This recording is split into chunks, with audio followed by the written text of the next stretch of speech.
Hi welcome to FS cookery vlogs. ഇന്നത്തെ നമ്മുടെ വീഡിയോയിൽ ദോശയ്ക്കും ഇഡ്ഡലിക്കൊക്കെ നല്ലൊരു സൈഡ് ഡിഷായിട്ടുള്ള ടൊമാറ്റോ ചട്നിയാണ് ഞാൻ പ്രിപ്പയർ ചെയ്യാൻ പോകുന്നത്.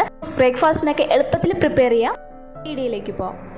ഇതിനാവശ്യമായിട്ട് ഞാൻ 2 വലിയ തക്കാളിയാണ് കേട്ടോ എടുത്തിട്ടുള്ളത്. അധികം പുളിയുള്ള തക്കാളിയൊന്നും അല്ല, നല്ല പഴുത്ത തക്കാളിയാണ് എടുത്തിട്ടുള്ളത്. അതിൻ്റെ കൂടെ ഒരു 3 വറ്റൽമുളക് എടുത്തിട്ടുണ്ട്. അതിൻ്റെ ഒപ്പം തന്നെ ഒരു 6 അല്ലി വെളുത്തുള്ളിയും അതുപോലെ തന്നെ ഒരു 7-8 കൊച്ചുള്ളി എടുത്തിട്ടുണ്ട് കേട്ടോ. ഇത്രയാണ് ഇതിന് ആദ്യമേ ആവശ്യമായിട്ടുള്ളത്.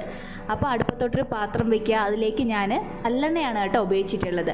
2 ടേബിൾ സ്പൂൺ നല്ലെണ്ണ ഒഴിച്ചു കൊടുക്കുക. അതിലേക്ക് അരിഞ്ഞെടുത്ത് വെച്ചിരിക്കുന്ന ഒരു 8 കൊച്ചുള്ളി ചേർത്ത് കൊടുക്കുക. അതിലേക്ക് ഒരു 6 അല്ലി വെളുത്തുള്ളിയും കൂടി ചേർത്ത് കൊടുക്കുക. അതിൻ്റെ കൂടെ തന്നെ ഒരു 3 വറ്റൽമുളകും കൂടി പൊട്ടിച്ചിടുക.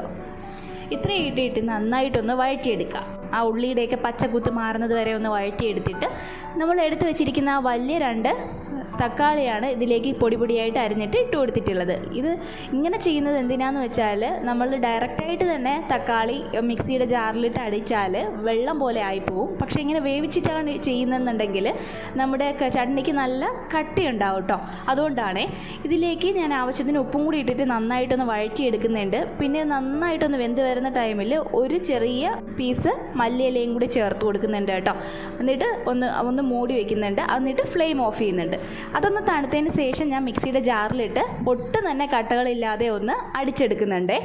ഇനി നമ്മൾ ഇത്രയും നേരം തക്കാളിയൊക്കെ വഴറ്റി ആ പാത്രം അടുപ്പത്തോട്ട് വെച്ചിട്ട് പിന്നെ ഒന്ന് ഫ്ലെയിം ഓൺ ചെയ്യുക. അതിനുശേഷം 1 ടേബിൾ സ്പൂണോളം നല്ലെണ്ണ ഒഴിച്ചു കൊടുക്കുക. അതിലേക്ക് 1 ടീസ്പൂൺ കടുകും 1 ടീസ്പൂൺ ഉഴുന്നുപരിപ്പും കൂടി ഇട്ടിട്ട് ഒരു വറ്റൽമുളകും കൂടി പൊട്ടിച്ചിട്ട് നന്നായിട്ടൊന്ന് മൂപ്പിച്ചെടുക്കുക. അതിലേക്ക് ഒരു പിഞ്ചോളം കായവും കൂടി ചേർത്ത് കൊടുക്കുക. കായത്തിൻ്റെ പൊടിയും കൂടി ചേർത്ത് കൊടുക്കുക. അതിലോട്ട് കുറച്ച് കറി ലീവ്സും കൂടി ഇട്ടിട്ട് ഇത് നന്നായിട്ടൊന്ന് മൂപ്പിച്ചെടുക്കുക.